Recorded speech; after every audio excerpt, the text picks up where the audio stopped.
룻기 4장 1절로 6절의 말씀을 다 같이 한 음성으로 봉독하시겠습니다. 보아스가 성문으로 올라가서 거기 앉아 있더니 마침 보아스가 말하던 기업 물을 자가 지나가는지라. 보아스가 그에게 이르되 아무개여 이리로 와서 앉으라 하니 그가 와서 앉음에 보아스가 그 성읍 장로 10명을 청하여 이르되 당신들은 여기 앉으라 하니 그들이 앉음에 보아스가 그 기업 물을 자에게 이르되 모압 지방에서 돌아온 나오미가 우리 형제 엘리멜렉의 소유지를 팔려 함으로 내가 여기 앉은 이들과 내 백성의 장로들 앞에서 그것을 사라고 내게 말하여 알게 하려 하였노라. 만일 내가 물으려면 물으려니와 만일 내가 물으지 않으려거든 내게 고하여 알게 하라. 내 다음은 나요 그 외에는 물을 자가 없느니라 하니 그가 이르되 내가 물으리라 하는지라. 보아스가 이르되 내가 나오미의 손에서 그 밭을 사는 날에 곧 죽은 자의 아내 모압 여인 룻에게서 사서 그 죽은 자의 기업을 그의 이름으로 세워야 할지니라 하니 그 기업 물을 자가 이르되 나는 내 기업에 손해가 있을까 하여 나를 위하여 물으지 못하노니 내가 물을 것을 내가 물으라. 나는 물으지 못하겠노라 하는지라. 아멘. 사실 믿음이라는 것은 자신의 인생을 온전히 하나님 앞에 의탁하는 것이죠. 하나님의 주권을 인정하고 내가 하나님의 그 선한 그 청지기로서의 삶을 살겠다라는 이 결단이 우리 안에 있어지는 것을 우리가 볼 수 있습니다. 이 모든 것들을 알면서도 우리가 하지 못하는 이유 중에 하나가 무엇일까? 그것은 현실적으로 내가 생각하고 계획했던 것과 저런 다른 방향으로 돌아갈 것 같은 이 염려, 이 두려움 때문에 우리가 선뜻 아멘으로 순종하지 못하고 적당한 선에서 타협해서 이만큼이면 되겠지라고 스스로 결정하는 경우가 많기 때문에 그런 것입니다. 근데 이것은 어떻게 보면 현실적으로는 그게 맞습니다. 그러나 우리가 믿음의 아래서 우리가 생각해 보면 항상 믿음은 오늘보다도 미래를 향해서 미래지향적인 삶을 살아갈 수 있도록 하나님께서 우리에게 언약을 주셨고 축복해 주시는 줄로 믿으시기 바랍니다. 성경의 믿음의 사람들을 보면 다 믿음을 따라 살다 죽었다라고 히브리서 11장은 말씀하고 있는데 그들은 다 미래지향적인 삶을 살아가는 것이죠. 그렇기 때문에 이 많은 사람들이 기회를 놓치는 것이에요. 우리의 과거를 한번 생각해 보십시오. 지금까지 내가 살아오면서 그때 내가 그 사람과 결혼했더라면, 내가 그때 그 집을 샀더라면, 내가 그때 이제 그 좀 부서를 옮겼더라면, 내가 그 사람과 만나지 않았더라면, 이런 어떤 이 떠라면 이런 것들이 우리 안에 주마등처럼 떠오를 수도 있지 않습니까? 근데 왜 그때 지금 같으면 그 좋은 선택을 했을 뻔한데 그때는 왜 못했는가? 그때 현재 상황으로 보면 안 될 것 같은 거예요. 그렇게 하면 망할 것 같은 것이에요. 그렇게 하면 내가 손해를 볼 것 같은 이것 때문에 망설이다가 우리가 기회를 놓친 것들이 한두 번이 아닐 것 아니겠습니까? 투자하는 것이나 사람을 만나는 것이나 기업을 성취하는 것이나 이 모든 것들은 하나의 기회가 모든 사람에게 주어진다는 것이죠. 그러면 어떤 특정한 사람에게만 기회가 주어지고 그렇지 않은 사람은 기회가 없는가? 그렇지 않아요. 제가 볼 때는 모든 사람들에게 하나님께서 기회를 주시죠.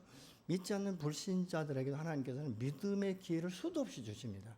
주변 가운데 믿음의 사람을 통해서 복음을 증거한다든가 아니면 자기 인생 가운데 일어나는 이 사건과 사고 이런 것들을 통해서도 내 인생의 주관자가 따로 있다는 것을 알 수 있는, 심지어는 자연을 바라보면서도 하나님의 섭리를 깨달을 수 있는 이런 지혜와 기회를 우리가 주시지 않습니까? 그렇기 때문에 사실 우리의 삶은 매 순간순간마다 선택의 이 기로에 놓여 있고 그때마다 우리가 기회를 상실할 수 있고 기회를 얻을 수 있다는 사실을 오늘 본문을 통해서도 알 수 있게 되는 것이죠. 사실 나오미는 계속적으로 제가 룻기를 설교하면서 말씀드린 것은 무엇입니까? 처음엔 풍부하게 나갔지만 결국은 아무것도 없는 빈 깡통처럼 그 베들레헴에 풍년이 들었다는 이 소식을 듣고 돌아왔다 이렇게 말하지 않습니까? 그런데 나오미의 인생을 바라보면요 현실적으로는 참 까마득한 거예요. 그러니까 이렇게 나오미가 말할 수 있죠. 어찌해서 하나님은 하필이면 나에게 이런 고난과 시련을 주셨는가? 아니 남편 잃고 그래도 두 아들이 있어서 좀 의지할까 했는데 두 아들마저 이제 죽게 되었다는 것이죠. 근데 그 아들이 죽을 때 어떻습니까? 그 며느리만 남겨놓고 죽은. 그래서 고향에 들어왔을 때 나는 내 인생을 볼 때 마라의 쓴물처럼 난 쓴 인생을 살았기 때문에 더 이상은 나에게 기쁨이 없다. 그러니까 나의 이름을 나옴이라고 부르지 말라. 이렇게 말할 만큼 그는 참 이 아픔과 고통을 끌어안고 베들레헴에 돌아온 여인인 것을 우리가 볼 수 있습니다. 룻은 어떻습니까? 시어머니를 사랑하는 이 헤세드의 사랑이 있기 때문에 내가 사나 죽으나 어머니와 함께 하겠다. 그 일편단심 한 가지를 가지고 돌아왔죠. 근데 그 믿음으로 돌아올 때는 사실 이 모압 여인은요, 본토 친척 아버지 집을 떠난 거예요. 그러니까 막막한, 어떻게 보면 그 이방 땅에 돌아온다는 것은 인간적으로 생각하면 굉장히 막연한 삶일 수도 있는 것이고, 또 한 가지는 나오미가 그래도 이 젊어서 자식을 낳을 수 있다든가 아니면 어떤 일할 수 있는 이 능력이 있었으면 그래도 시어머니와 함께라는 이런 생각을 했겠지만, 막상 와서 보니까 어떻습니까? 먹을 양식조차도 없는 거예요. 들판으로 나갈 수밖에 없는 이런 이 형편, 이런 처지에 있을 때 자칫 다르게 생각하면 내가 이럴 줄 알았으면 오지 말걸, 후회할 수 있는 것이죠.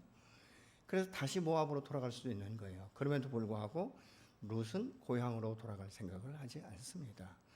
그래서 이 룻의 삶을 보면 이 선택과 기회를 그는 결코 잃지 않았다는 것을 오늘 본문을 통해서 우리가 알 수 있게 되는 것이죠. 룻이 모압 지방을 떠나지 않고 베들레헴에 오지 않았더라면 보아스를 만나지 못했을 것이에요. 또 룻이 그곳에 왔을 때 자기가 이방 여인이고 이 부끄러워서 나는 밖에 나가서 일을 못한다 이런 생각을 했더라면 이삭을 주우려고 밭에 나가지도 않았을 것입니다. 또 밭에 나갔는데 우연인 것 같지만 하나님의 섭리 가운데 보디발의 그 밭에서 이 이삭을 줍지 않습니까? 그런데 얼마나 충성스럽게 얼마나 최선을 다했는지 그 일꾼들을 감독하는 사람이 혀를 차면서 보아스에게 그렇게 말하지 않습니까? 저 여인은 나오미를 따라온 이방 여인인데 아침에 와서 여차저차 나한테 양해를 구하고 내가 허락을 했더니 쉬지도 않고 저렇게 하루 종일 일을 합니다. 그러니까 굉장히 눈여겨본 거예요. 왜냐하면 이방 여인이고 하니까 눈여겨보게 되어 있는 거예요. 그러니까 그가 보아스에게 이야기할 때 룻을 굉장히 칭찬하면서 이야기하지 않습니까? 여러분 처음 보는 사람 칭찬하는 게 그렇게 쉽지 않아요. 근데 그 말을 듣고 보아스가 이 룻을 이렇게 눈여겨보니까 정말로 열심히 일하는 거예요. 그냥 땀을 뻘뻘 흘리면서 그 이삭을 줍는 것에 대해서 집중하는 모습을 보게 된 것이죠. 그래서 점심시간에 보아스가 룻을 초청해서 그곳 가운데 함께 음식을 나누는 것을 볼 수 있지 않습니까? 얼마나 이 열심히 했는지 하루에 이 이삭 주운 것을 떨어보니까 22리터 되었다 이렇게 말하고 있는 것이죠. 그러면 어떻습니까? 배불리 먹고 충분한 것이에요. 그러면 웬만한 사람 같으면 어떻습니까? 야 우리가 배불리 먹고 어머니 우리가 배불리 먹고 등 따스게 누워 있을 수 있어요. 이렇게 여유를 가질 수 있는데도 불구하고 룻은 그렇게 하지 않았다는 거예요. 여러분 이 충성, 작은 것에 충성한다는 것은 단회적으로 말하지 않습니다. 지속적인 거예요. 여러분 우리가 사람들로부터 인정받는 것은 단회적으로 그냥 눈여 슬쩍 지나갈 때 열심인 것 같은 것 때문에 인정받는 것 아니에요. 그 사람을 반복적으로 바라보는 거예요. 그래서 이 사람에게 칭찬받는 사람은 어떤 한 곳에서만 칭찬받는 것이 아니라 보는 모든 사람의 마음을 감동시키는 이런 역사가 있어진다는 것이죠. 여러분 믿음도 하나님의 은혜 가운데 사는 사람은 감동적으로 하나님을 섬기는 거예요. 하나님께서 내게 주신 말씀이라면 내가 어떤 손해가 보는 것 같다 할지라도 그것을 선택하기로 결정하는 이런 은혜를 갖게 되는 것을 우리가 보게 됩니다. 사실 룻이 이삭을 주우러 가지 않았더라면 보디발을 만나지 못했을 것이야. 열심히 하지 않았더라면 아무도 그를 인정하지 않았을 것입니다. 그냥 농땡이를 치면 뭐라고 해서 저것이 이방인인데 와가지고 이삭 줍는다고 해서 내가 허락했더니 그냥 뭐 밥 먹고 하는 짓이 참 농땡이만 치고 있구나, 참 한심하구나 이렇게 이야기했을 거예요. 저런 며느리를 데리고 온 나오미가 얼마나 답답할까, 얼마나 힘들까 이렇게 반대로 말했을 것입니다. 그러나 그가 충성스럽게 하니까 모든 사람이 그냥 이구동성으로 칭찬하는 이런 그 모습을 우리가 볼 수 있지 않습니까? 무엇입니까? 이것은 하나님이 예비하신 거예요. 여호와 이레의 하나님을 만나기 위해서는요, 임마누엘이라는 오늘도 함께 동행하신 하나님과 함께 동역하고 내게 맡겨진 일에 최선을 다할 때 하나님께서는 여호와 이레의 하나님으로 실질적으로 나의 미래를 책임지시고 인도하시고 채워주시는 줄로 믿으시기 바랍니다. 누세 말을 듣던 이 나오미의 마음 가운데 새로운 소망이 생긴 것은 무엇입니까? 며느리로부터 이 오늘 내가 간 밭이 바로 보아스의 밭이었고, 보아스가 나를 좋게 여겨서 점심에 초대를 했고 나를 참 칭찬을 했습니다. 이런 이야기를 할 때 이 나오미의 마음 가운데 자기중심적이었던 그 생각들이 이제 이 누세계로 돌아가는, 지난주에도 말씀드렸지만 이타적인 생각을 하기 시작한 것이죠. 그 안에 나오미의 마음 가운데 잃어버렸던 믿음이 샘솟기 시작한 것이에요. 그러니까 이 3장 마지막 절에 보면 내가 알기에 보아스의 성품은 굉장히 충직한 사람이기 때문에, 성실한 사람이기 때문에 이 일을 이래저래 미루지 않을 것이다. 그는 내가 볼 때 오늘이 가기 전에 이 문제를 해결하기 위해서 최선을 다할 것이다. 그러면서 이 며느리에게 이야기하지 않습니까? 너가 거절당한 것으로 인하여서 그렇게 위축되지 말아라.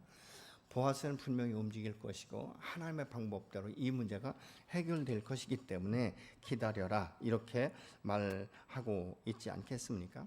여러분, 그렇기 때문에 지금 여기에서 보면 하나님이 이 나오미가 베들레헴에 추수의 기회를 주셨다는 말을 듣고 돌아올 때부터 이미 하나님은 예비하신 것이에요. 이 나오미의 가정을 내가 어떻게 축복하고 어떻게 세울 것인가.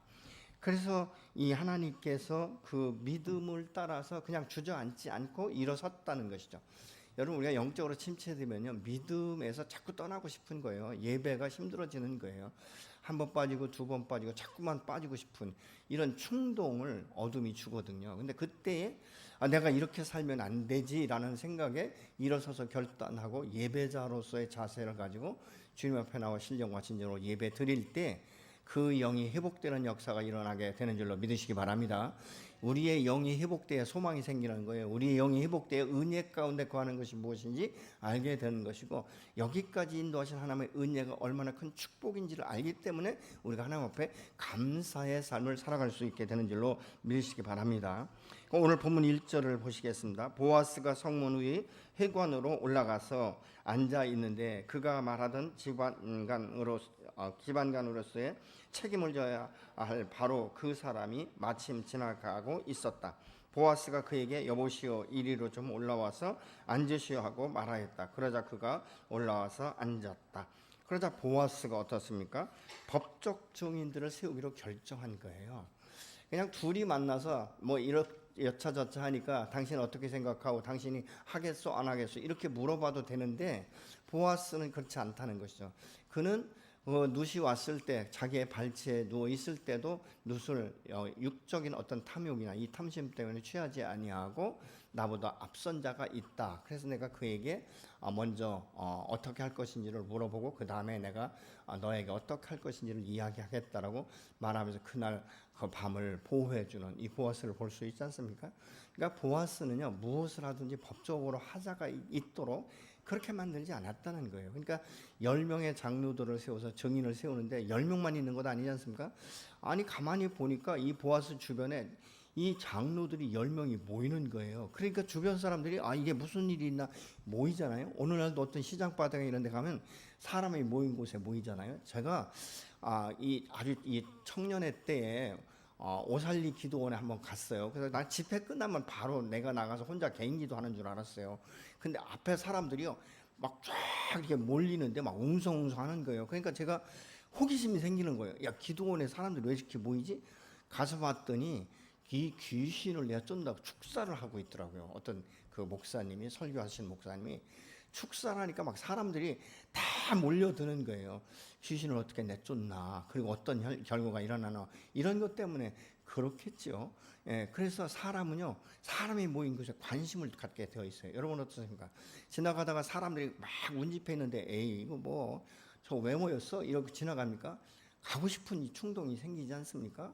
그러니까 지금 이 보아스가 10명의 장로들을 모아놓으니까 사람들이 하나둘 모여들기 시작하는 거예요. 뭔 일이 있는가 봐. 이렇게 이제 모여들기 시작하는 것이죠. 그래서 이 보아스보다 앞선 그 권리가 있는 그 사람을 불러서 이제 이야기하는 것을 볼 수 있습니다. 2절을 같이 보시겠습니다. 보아스는 성읍 원로 10사람을 청하여 그 자리에 함께 앉도록 하였다. 그 사람들이 모두 자리에 와서 앉자. 보아스가 기업 물을 자에게 말을 하는 것이죠. 3절을 같이 보시겠습니다. 보아스가 집안간으로서 책임을 져야 할 사람에게 말하였다. 모압 지방에서 돌아온 나오미가 우리의 친족 엘레멜렉이 가지고 있는 밭을 팔려고 내놓았소. 이게 팔려고 내놓았다는 이 말은 나오미가 경작권이 있어서 내놓았다는 의미보다는 그의 남편 엘레멜렉과 두 아들 말론과 기럐이 다 죽었기 때문에 그 땅을 내놓아야 할 수밖에 없다는 이런 의미예요. 그렇기 때문에 여기에서 이제 그 땅을 팔게 되면 가장 가까운 기업 물을 자가 와서 그것을 다시 사줘야 하는 것이 이 레위기를 통해서 말씀하고 있습니다. 레위기 25장 25절 같이 보시겠습니다. 만일 내 형제가 가난하여 그의 기업 중에서 얼마를 팔았으면 그에게 가까운 기업 물을 자가 와서 그의 형제가 판 것을 물을 것이요. 이렇게 지금 확실하게 말씀을 하고 있거든요. 보아스가 그것을 물을 때 예기치 않게 이 사람이 선뜻 대답하는 거예요. 오케이, 내가 그거 기업을 내가 물을 거야. 이렇게 이제 이야기하는 것이죠. 어쩌면 보아스가 순간에 깜짝 놀랐을지도 몰라요. 그 사람을 평소에 볼 때는 그럴 만한 의인이 아니었던 것 같아요. 그럼에도 불구하고 그가 그냥 yes, okay 이렇게 해버리니까 깜짝 놀랐던 것 같습니다. 그런데 보아스가 계속적으로 설명을 합니다. 그건 단순한 기업 물을 묻는 것이 아니라 또 다른 조건이 있다는 것이죠. 5절을 보시겠습니다. 보아스가 다시 말하였다. 그렇다면 나오미의 손에서 그 밭을 사는 날로 고인의 아내인 모압 여인 룻도 아내로 맞아들여야 하오. 그렇게 하여야만 그가 물려받은 그 유산이 고인의 이름으로 남게 될 것이요. 근데 이 보아스가 이렇게 말하니까 이 사람이 갑자기 180도로 바뀌는 거예요. 6절을 보시겠습니다. 그러자 집안간으로서의 책임이 있는 그 사람이 말하였다. 그런 조건이라면 나는 집안간으로서의 책임을 질 수 없어. 잘못하다가는 내 재산만 축내겠어. 나는 그 책임을 질 수 없으니 당신이 내가 져야 할 집안간으로서의 책임을 지시오. 이양하는 거예요. 왜 그랬을까? 처음에 이 사람이 오케이 좋다 이렇게 말한 것은요, 나오미가 나이가 늙었거든요. 그러니까 자기하고 재결합을 한다 할지라도 자식을 낳을 수 없는 걸 알아요. 그럼 나오미가 나이 많이 먹었고 자식을 낳을 수 없으면 나오미가 죽으면 이 재산은 결국 누구 겁니다? 내 것이 되는 거예요. 그러니까 엘리멜렉이 가지고 있었던 이 땅이 다 내 것이 되니까 자기에게 굉장히 유익하다는 것이죠. 근데 갑자기 보아스가 얘기를 하는 거 보니까 늙은 나오미가 아닌 거예요. 자기가 사야 될 사람이 뭐냐? 그 젊은 그 모압 여인 룻에게 이 재산을 사서 줘야 된다라고 말하는 거예요. 그러니까 가만히 계산을 해보니까 이 여인과 내가 함께 동침하면 자식을 낳을 수 있는 확률이 훨씬 높거든요.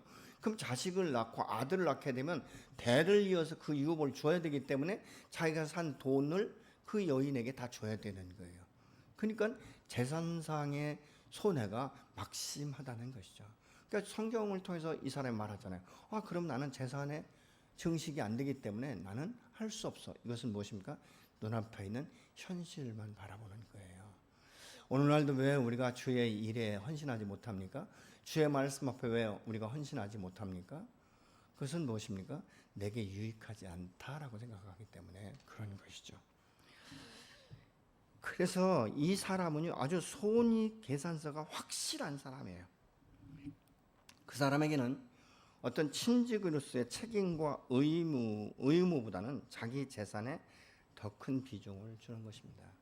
인간적으로 볼 때는 매우 현실적인 사람입니다. 그러나 그는 그 후에 임할 축복의 기회를 상실하게 된 것입니다.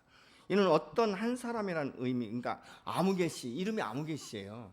성경에 보면요, 이름 없는 사람들이 참 많아요. 예를 들면 사마리아 여인, 이름 없어요. 그렇지만 지명이 분명히 따라오지 않습니까? 근데 이 사람은 그냥 아무개씨예요. 이 아무개시의 원어상의 의미는요, 어떤 한 사람이라는 의미예요. 많은 사람 중에 어떤 한 사람이에요. 보아스가 그의 이름을 몰랐을 것 같습니까? 자기보다 이 상속에 우선권이 있다는데 같은 마을에 살았는데 이름 몰랐을까요? 분명히 알았을 거예요. 그럼에도 불구하고 왜 보아스는 그를 아무개라고 불렀을까?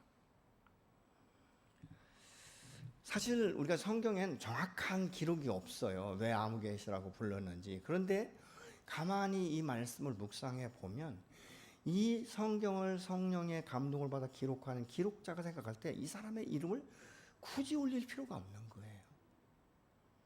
뭐 이 사람 올려봐야 뭐 사람들이 뭐라고 그 사람을 기억할 것도 없는 것이고, 그러니까 굳이 이름까지 성경에 기록할 필요를 느끼지 못한 것 아닐까 이런 생각을 합니다.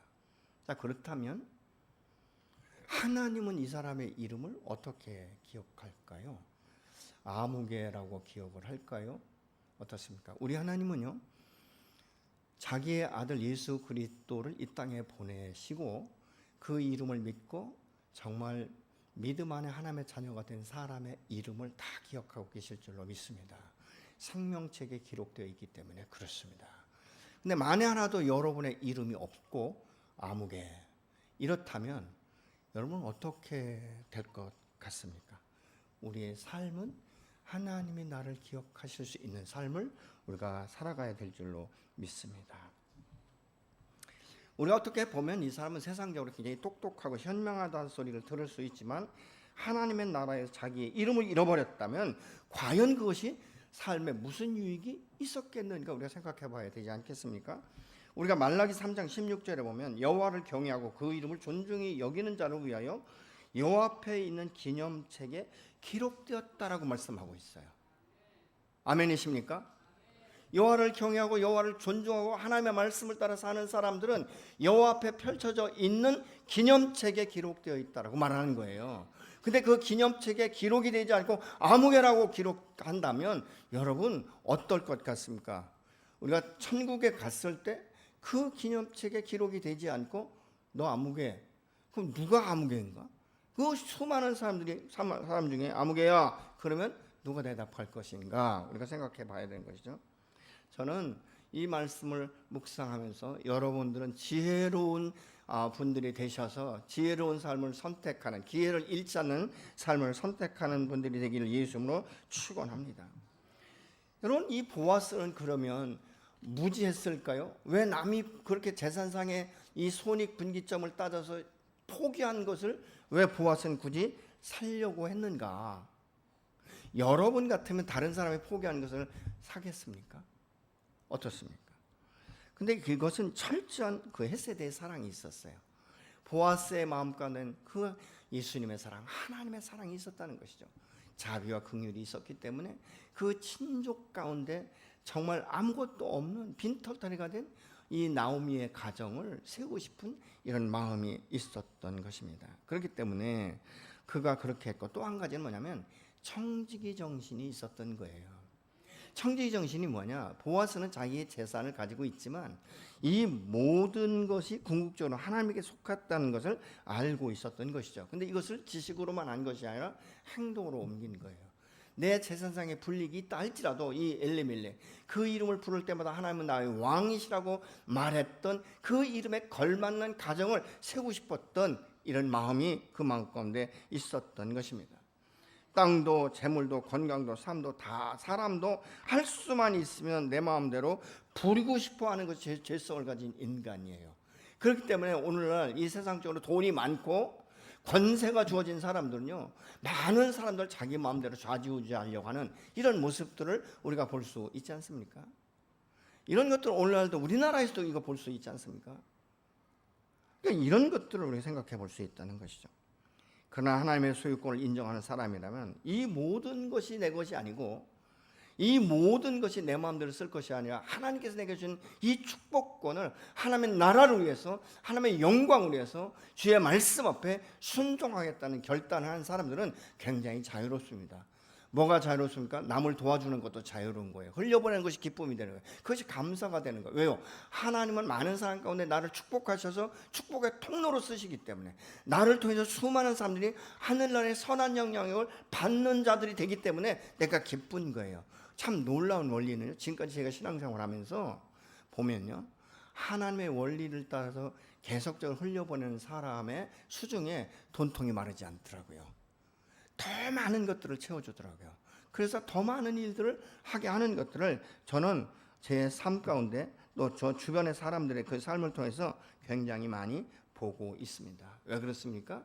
하나님의 주권을 인정하는 사람들인 것이죠. 시편 24편 1절 같이 보시겠습니다. 땅과 거기에 충만한 것과 세계와 그 가운데 사는 자들은 다 여호와의 것이로다. 뭐가요? 모든 것들이, 이 땅 가운데 있는 모든 피조 만물들이 다 여호와의 것이다 라고 지금 말씀하고 있는 것이에요. 근데 이것을 인정하지 않으니까 하나님의 것들을 도적질하는, 웃지 못할 삶을 우리가 살아가는 것이죠. 그래서 말라기에 보면 내가 언제 하나님 것 도둑질했어요 이렇게 말하거든요. 아니에요. 우리는 슬쩍슬쩍 하는 게 너무 많습니다.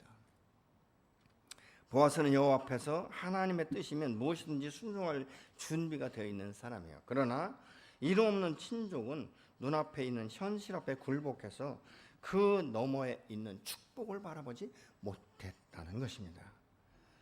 그는 자신의 권리를 포기하는 것을 증명하기 위해서 10명의 장로들과 주변의 여러 증인들 앞에서 신발을 벗어 보아스에게 넘깁니다. 근데 이 신발 한 짝을 벗는 것은요, 전통적인 거예요.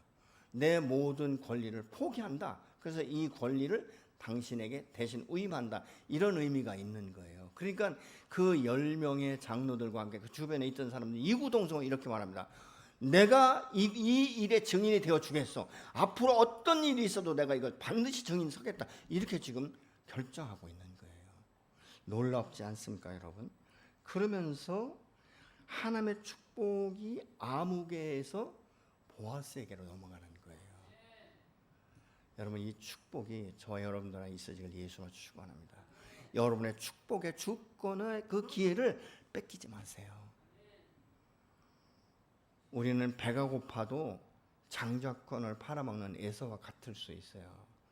오늘 이 본문을 우리는 다 알고 있기 때문에 에이, 나 같으면 그렇게 하지 않겠다고 말하지만요, 이것을 전혀 모르는 상태에 이때 내가 있었다면 어쩌면 나도 아무개시처럼 행동할 수 있는 거예요. 여러분 어떻게 생각하십니까? 그래서 이 보아스는 모든 증인 앞에서 엘레멜렉이 가지고 있던 모든 것과 기련과 말론이 가지고 있었던 모든 것을 나오미의 손에서 사겠다라고 말합니다. 뿐만 아니라 말론의 아내인 룻도 아내로 맞이해서 그 유산이 고인의 이름으로 남을 수 있도록 하겠다라고 많은 증인 앞에서 확언하고 있는 거예요. 그러니까 이 보아스가 참 어떻게 보면 굉장히 대단한 사람인 것을 우리가 볼 수 있죠. 그러면서 주변에 있던 사람이요, 아무개 씨에게는 관심이 없어요. 보아스를 축복하기 시작합니다.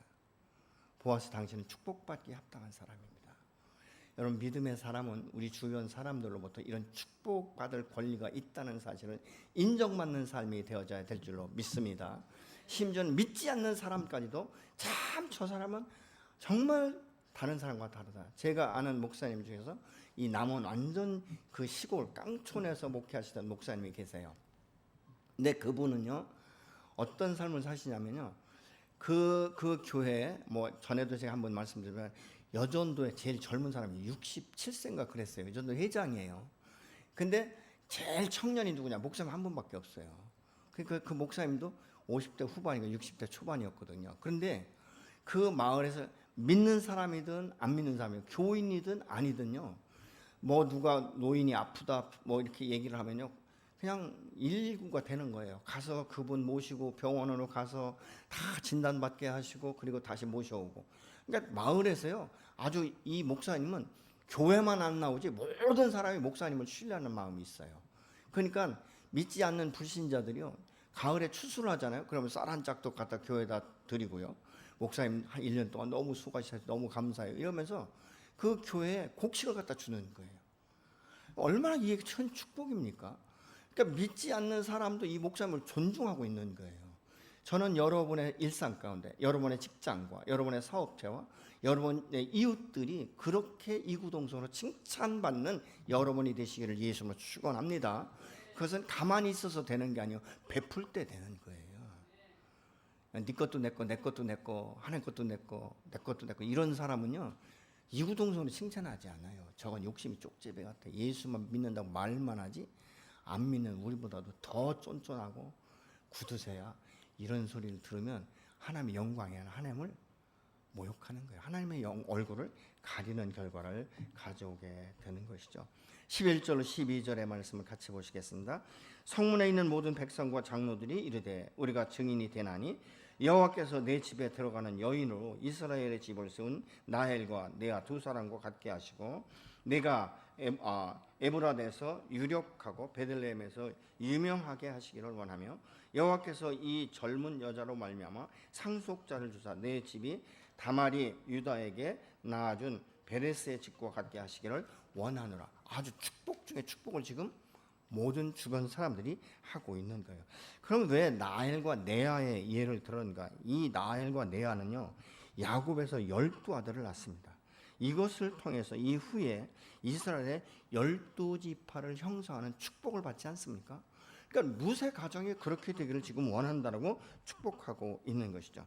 보아스에 대해서는 에브라데에서 유력하고 베들레헴에서 유명하게 하시기를 축복하는 것을 우리가 볼 수 있는데 에브라시라는 이 지명의 원어상의 의미는 열매를 맺는다 이런 의미를 가지고 있어요. 그리고 이 에브라스는 베들레헴의 옛 이름이에요. 그리고 나엘에 묻힌 땅이 바로 에블렛입니다. 그러니까 베들레헴에서 유명하기를 축복한다 이렇게 말하고 있지 않습니까? 여러분 우리 주변에서 하나님의 일을 하는 사람들을 볼 때 축복하는 것이 얼마나 귀한 일인지 몰라요. 하나님 일에 헌신하는 것은요 자신을 드릴 뿐만 아니라 물질이 함께 가는 경우가 굉장히 많습니다.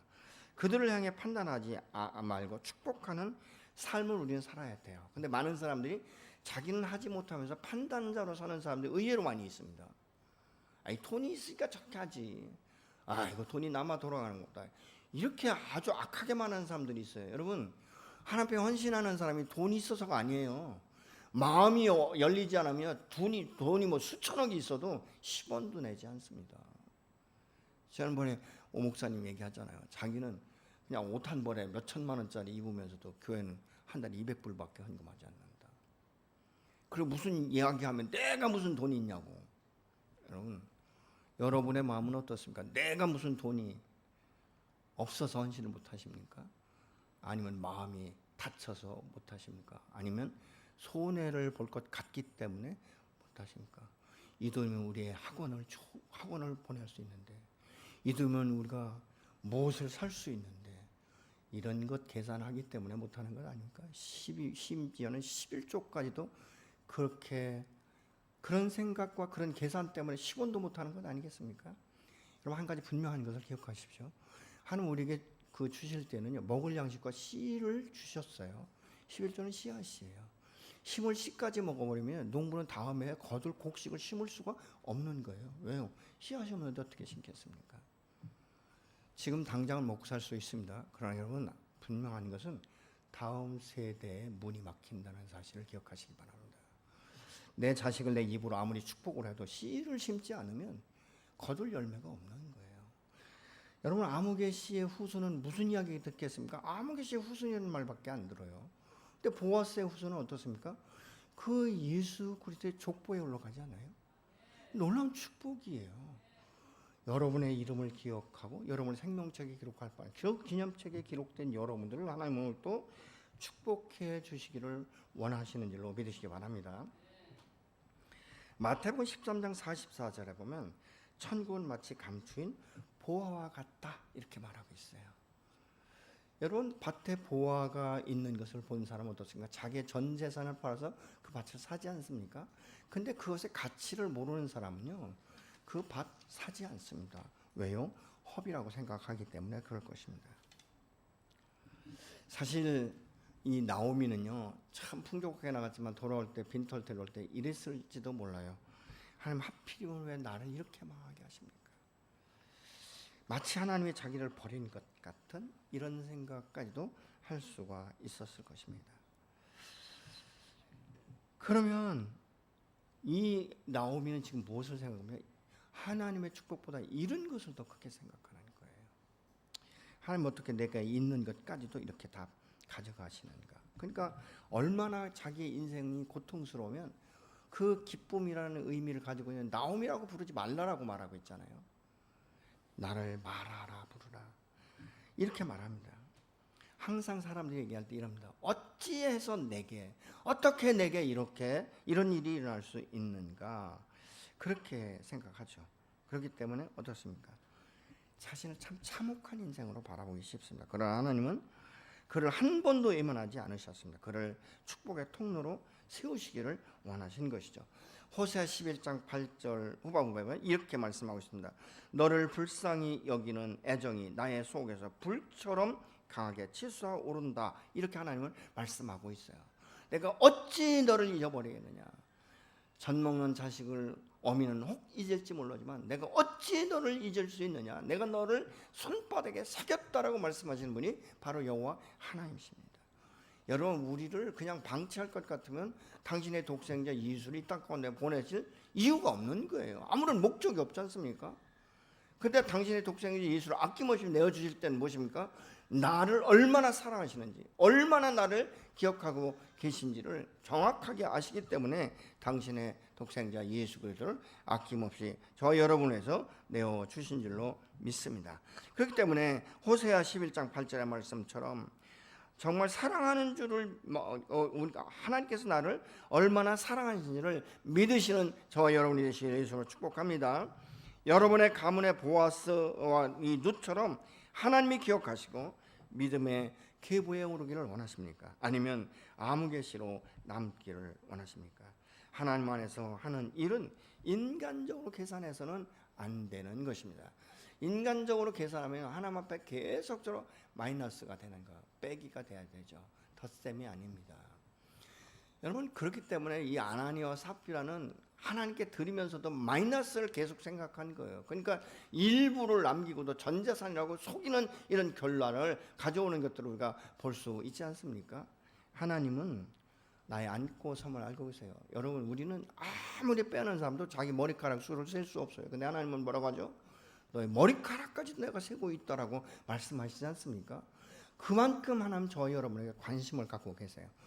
내가 나를 생각하고 내가 나를 평가하는 것보다 하나님은 훨씬 다른 면으로 평가하고 바라보고 인정하고 계신 줄로 믿으시기 바랍니다.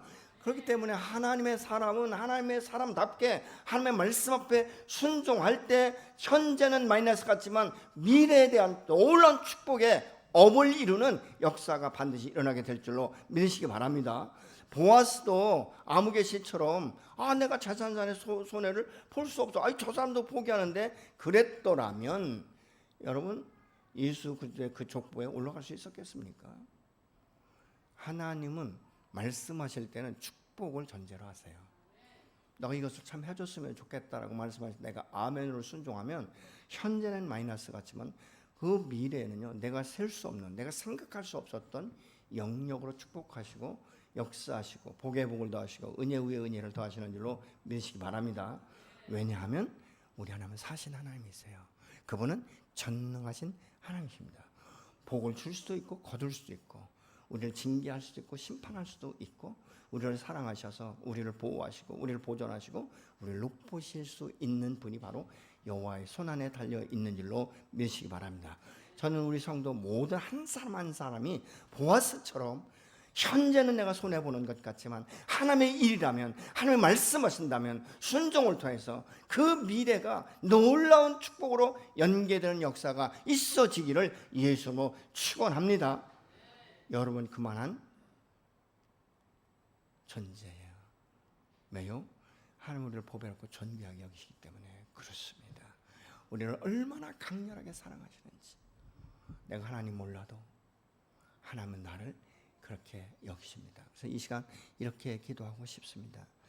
하나님, 내가 주님 앞에 설 때마다 현실의 유익을 따지지 않게 하시고 현실의 가치를 따지지 않게 하시고 계산하지 않게 하시고 주님 당신 말씀 앞에 순종을 통해서 미래에 얻어지는 그 지평선 너머에서 이루실 사신 여호와, 전능하신 여호와, 그 하나님 앞에 모든 것을 맡기며 믿음으로 순종케 하여 주옵소서.